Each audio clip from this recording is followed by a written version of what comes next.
What's going on, people? We are Tottenham TV, back here for another Tottenham update. We're going to be reacting to 4 different interviews today from Emerson, Dier, Pape Sarr and Kulusevski.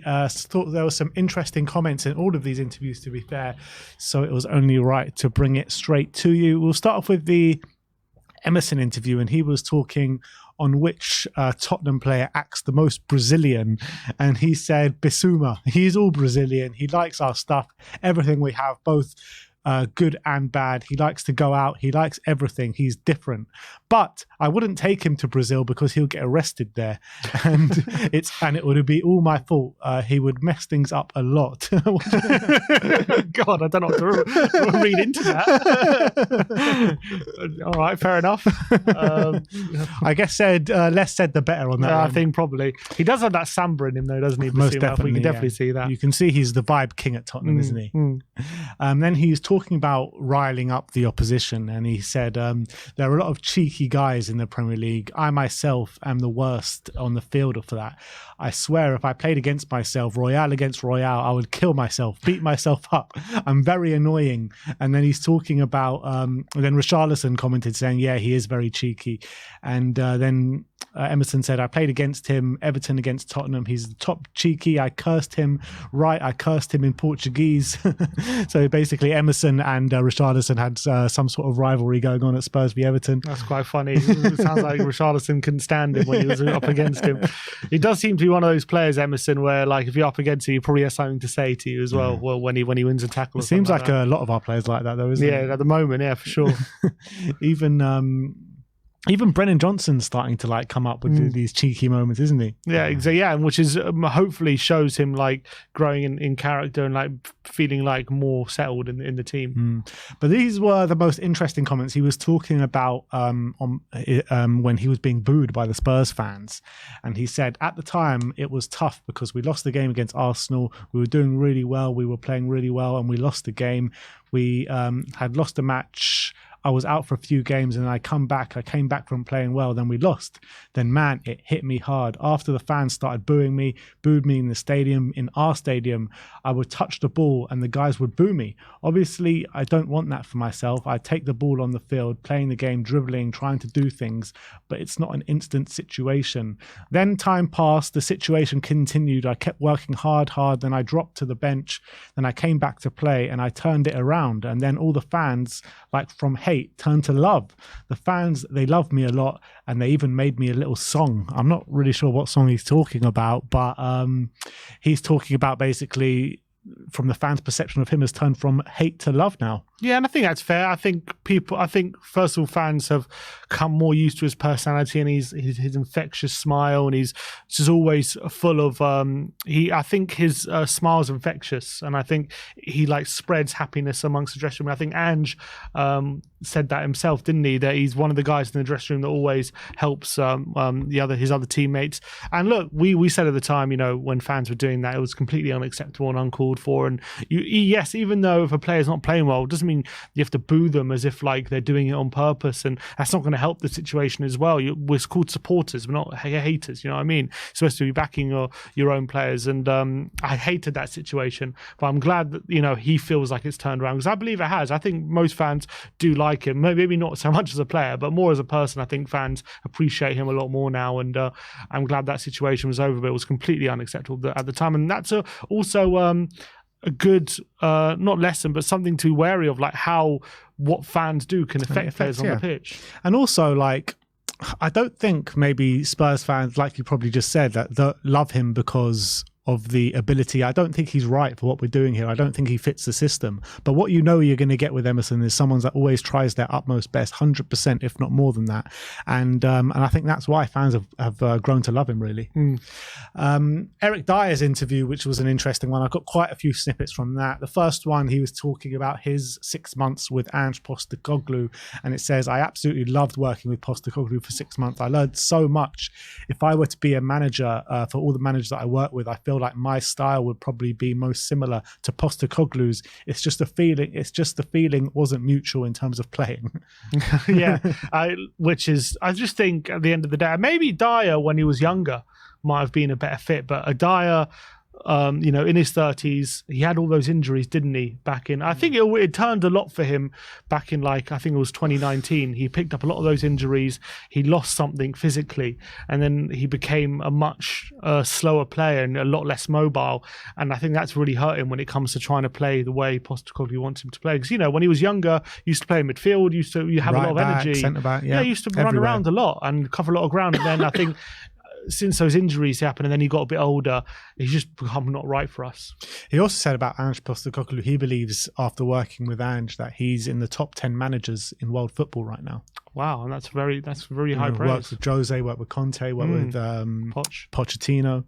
I do think when it comes to Ange, in terms of managers we've had, he's only been here a few months. I'm not going to go overboard and say he's the best manager we've had, but I do think in terms of a manager who's able to implement in possession patterns of play and beating low blocks and I think in possession he's the best manager we've had for sure, no doubt.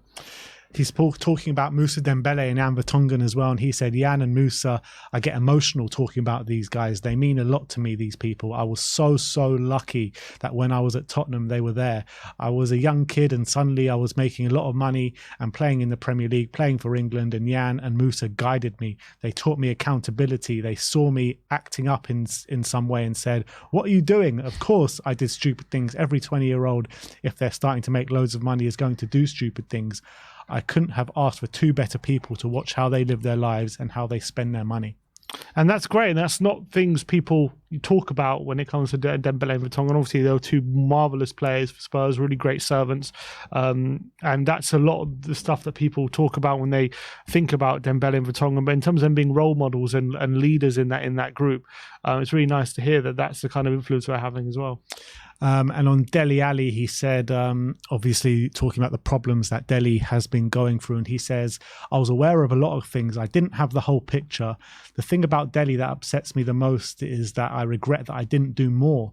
When we were playing together, I went to Milton Keynes with him. I had a great day. He showed me where he grew up, where his biological mum lived, his school, where he used to hang out, in all his relationships. It's not just blindly giving. It's just not me blindly giving. Dele has been loyal friend to me and a good friend many times in my life. And obviously, I think it was very hard for Eric Dier to probably see that interview that he did give.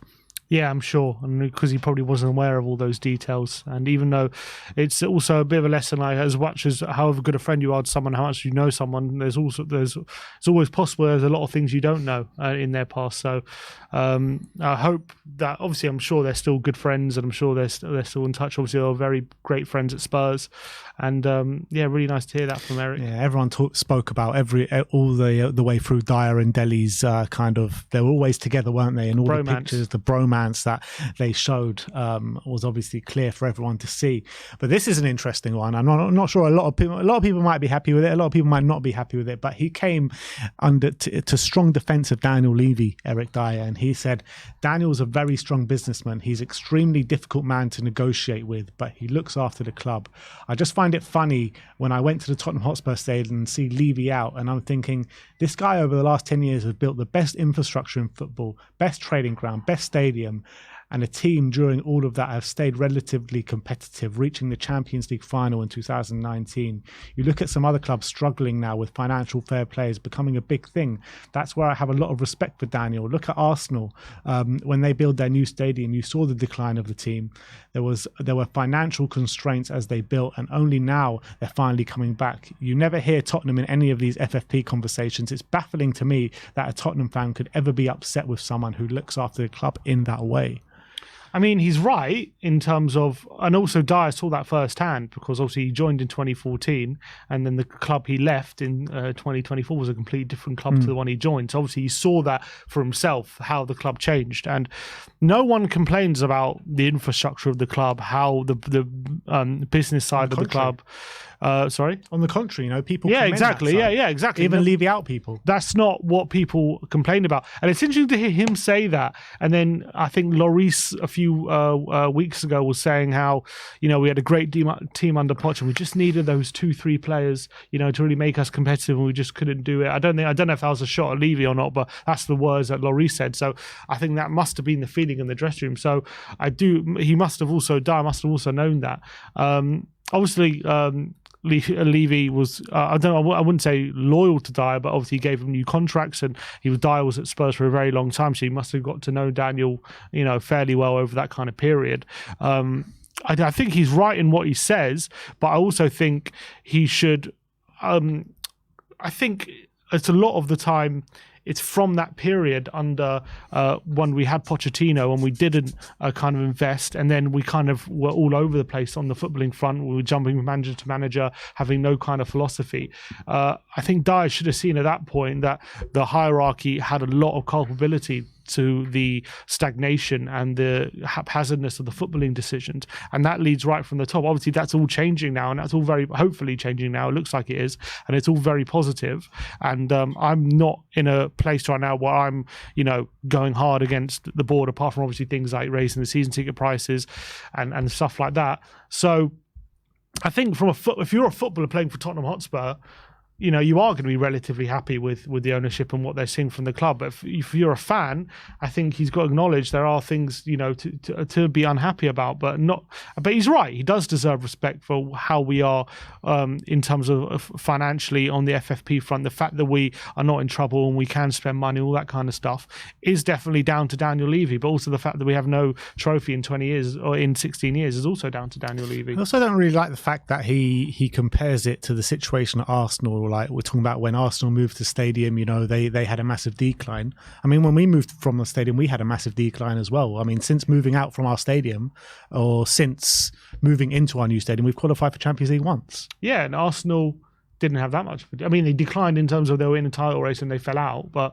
they never dropped out the top four up until we finished above them, I think. And in our last 2 years of the stadium, we were in the conversation for title challenges. We haven't been in there since. Correct. So we have had a decline since moving out from our stadium. Yeah, our decline's been bigger than Arsenal's. But the decline has been for different reasons. Like our decline wasn't because of a lack of spending. Our decline was because of wrong decisions from the hierarchy up top. Arsenal's decline was because of a complete lack of spending. They basically didn't spend. It was more actually with Arsenal. It was more they had to sell all their best players. They had to sell Fabregas, Nasri, Adebayor. That they kept having to sell their best Van Persie. They had to keep selling their best players to make money. We never had to be in that position, so we had the luxury of that, and yet we still kept getting it wrong, even though we didn't have to be in that position. So like Levy gets credit for the fact that we were in a position, we moved to a stadium, yet we didn't have to sell Kane and Son and all that kind of stuff. So that's good. But you didn't take advantage of that situation. You let it still slide backwards because of the decisions you were making on the footballing front. And it goes to show, the first year in our new stadium, going into that new stadium, we broke our transfer record for 65 million for Ndombele, brought in Lo Celso for big money, brought in Sessegnon for big money. I mean, just terrible decisions time and time again. As much as we can sit here in hindsight and say it was a terrible decision, we did back it at the time. We were excited about those transfers at the time, but essentially Pochettino was sacked 3-4 months after making those signings, and he wasn't these players were not usable to the new managers coming in. Yeah, so I do think there's more nuance to what Dier is saying. Yeah. And then finally, he talks about that moment when he chased up the stands for that fan, and he says he's reflecting on going into the stands to break up an altercation between his brother and a fan who was shouting abuse at Eric. And he says the guy goes on for a minute and a half. Patrick just grabs him on the shoulder. Loads of people get involved, and I just went, Patrick gets angry about the story, rightly so, because Patrick's a big boy. I can look after himself a lot better than me. It wasn't like Patrick was getting beat up. Patrick stepped in for me first because there was a guy just abusing me non-stop. I got a very thick skin to this stuff. From a very young age, I was subjected to that at Sporting. One game at the Sporting Academy when I was 18 got called off because Benfica Ultras stormed the training ground. And then he goes on to talk about on the suspension that he received from that, and he says, I was extremely disappointed with the way the process was handled. I went to a hearing and it was really strange experience. They start talking on behalf of the fan, saying that the fan was fearing for his safety, but the fan wasn't in the room. I said, you're speaking on his behalf. I said to them, if it happens again, I'll do the same thing. I was getting pressured to apologise, and I said, you've got more chance of getting me to retire than apologising. And Gareth Southgate wrote a really nice letter for me, which I was extremely grateful for. Mourinho stood up for me. I had a very clear reputation as a player, and for them to come to that conclusion was disappointing. So what do you make out of that? Yeah, and I'm sure from his point of view, it was a very disappointing ruling. The fact that, all he was guilty of was, helping out his brother and making sure that situation didn't escalate. But from the FA's point of view, they can't have players jumping into stands and getting involved in those kind of situations. So they had to kind of make a forceful statement saying that was wrong. But I think from Dier's point of view, like you in that situation, you take the suspension. And I understand he was disappointed. In a perfect world, he doesn't get suspended for something like that. But unfortunately, the FA just couldn't let that slide, and that's why that ended up being like that. But I think if you're Eric Dier's point of view, you probably just take the suspension and move on from it. How many games was it? I can't remember off the top of my head. I think it was like 3 or 4. 3 games or something like. If you look up in the stands and you see your brother in an altercation with a couple of fans or with a fan in this case, like obviously you're going to go and try and do something, right? I mean, I hope you would anyway. Of course. But, no chance. Letting you deal with it yourself, mate. But look, I think it's just simple. Like Mourinho backed him up, Gareth Southgate backed him up, and then the FA are slapping this fine on him and this suspension on him. But what I would say is it sounded like it wasn't a fight. It sounded like a verbal altercation between the two fans. But that can escalate pretty quickly. No, it can, and that's why he jumped in. But I'm saying maybe if there was an actual fight breaking out here, there more justification. The fact that he only saw a verbal one, the FA can't allow Dier to do that when nothing had escalated just yet. Maybe that was the case. Look, I think the FA probably should let him off, in my opinion. I would have liked that. But I can also understand the FA trying to set a precedent that you're not really allowed to do that as a player. Yeah. Let's move on. Let's talk about this Pape Matar Sarr interview. And he's talking about his lack of playing time last season and getting more chances this season. He says, although I wasn't playing, I didn't let my head drop or my desire and belief decrease. I would never stop believing in my ability and myself. Now I'm playing, it's great. It feels like a return on that hard work. But I'm honest enough to say to myself to realize that nothing has been achieved yet. I've still got a long way to go and a lot to learn. Maybe the easy part is getting to the top. The hard part is actually maintaining that level and staying there. And I think that is some wise words on some young shoulders, isn't it? That's a really great mentality, because how many players have we seen, burst onto the scene and then they have even a few games or two, even a season, and then they fall away and you don't see them at their best. And so Sarr knows, even though he's in the team at the moment, having a wonderful season, I'm so happy for him that he's playing so well. He knows that this isn't the end of the story. This is hopefully the beginning, and this is the challenge now, is not to just win your place in the team, but it's to keep your place in the team and keep that consistency. And what I love about him is this season how consistent he has been, because he's barely put a bad game in a Spurs shirt this season. He's been, and for such a young player, it's been super impressive. And he seems like a really mature player, even though everyone calls him his younger brother, and he has always a big smile on his face, and he looks to be very playful with everyone. He seems, when you hear him speak, he seems like a very mature kind of young man. Yeah, absolutely. And not only is a mature young man, but he's a very positive young man as well. And he's talking about his general positive demeanor. And he says, I'm a smiley person, happy-go-lucky. When I was at my academy in Senegal, we were a bunch of young guys basically locked away. The way of life we had was great, to be honest. We didn't have too much access to mobile phones.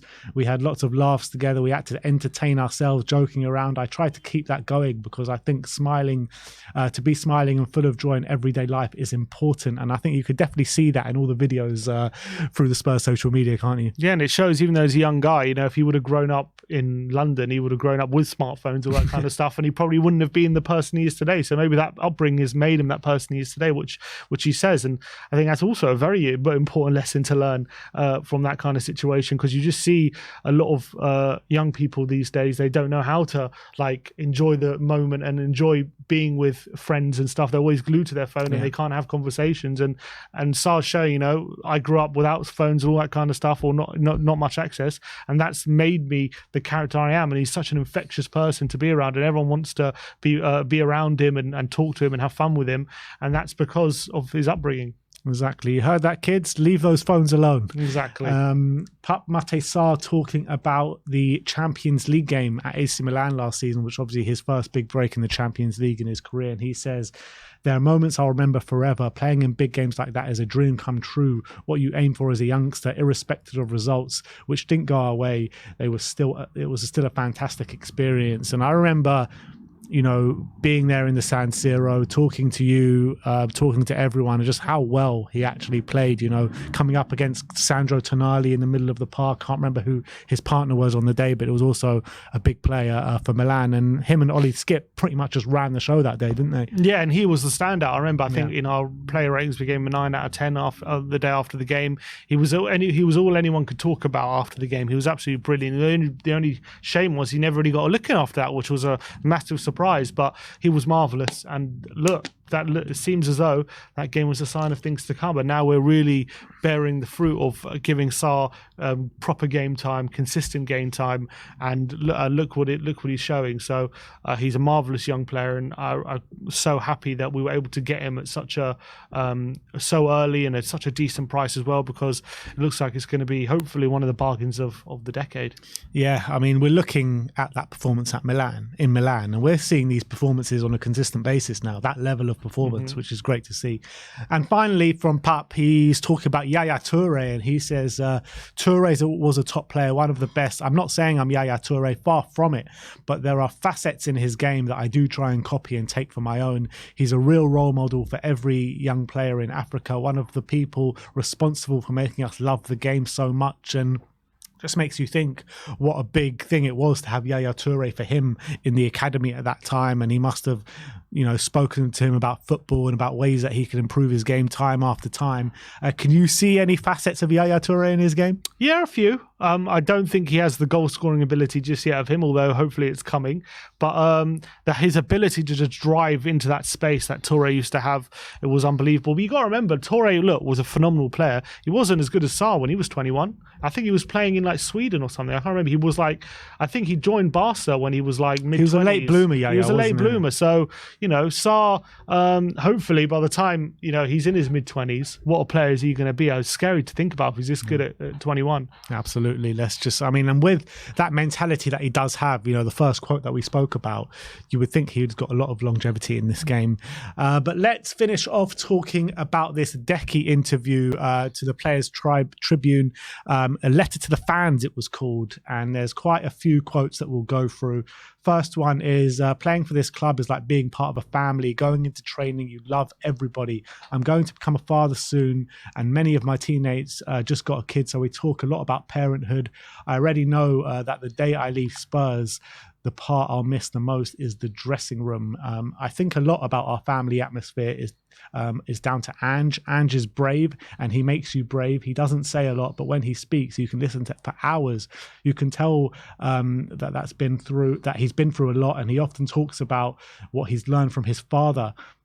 He is different from any other coach I've had. Everybody talks tactics and winning, and that's good. But with Ange, it means a little bit more, because it's about you as a person. It's about you as a man and what you believe in. Ange says, I don't care if we lose, because everyone loses in life. If we lose, we're going to lose on our terms. Never go away from being you. And that's how I want to live my life, okay?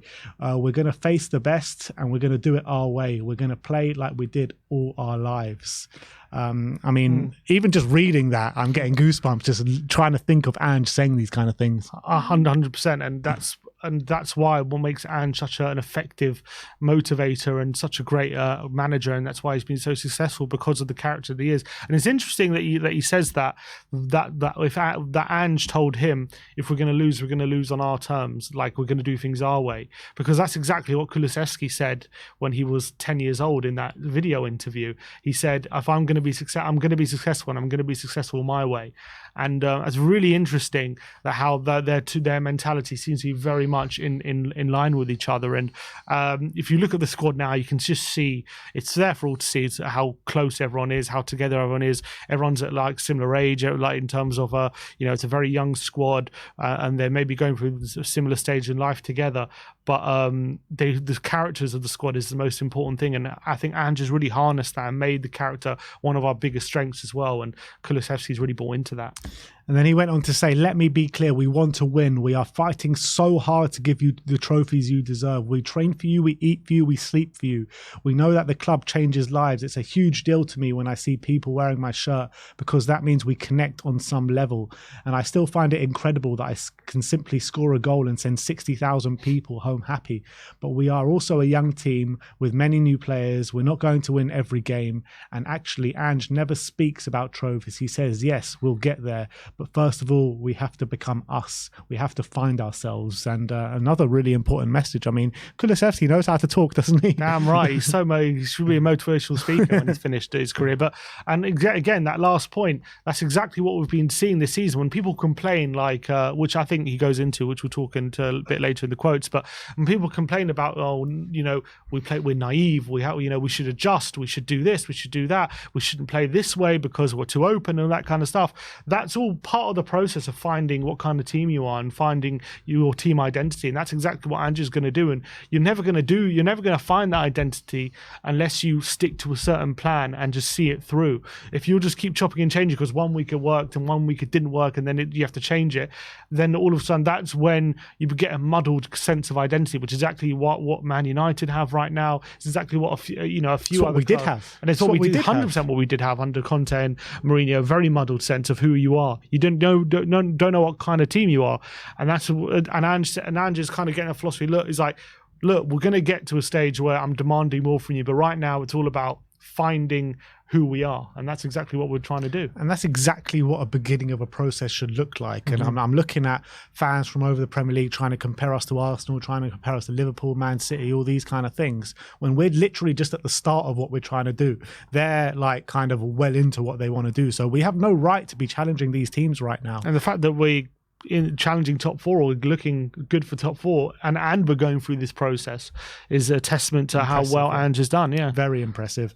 And he was talking about that Chelsea game that we lost 4-1. I thought these were really good quotes, and he says that Chelsea game back in November was so special.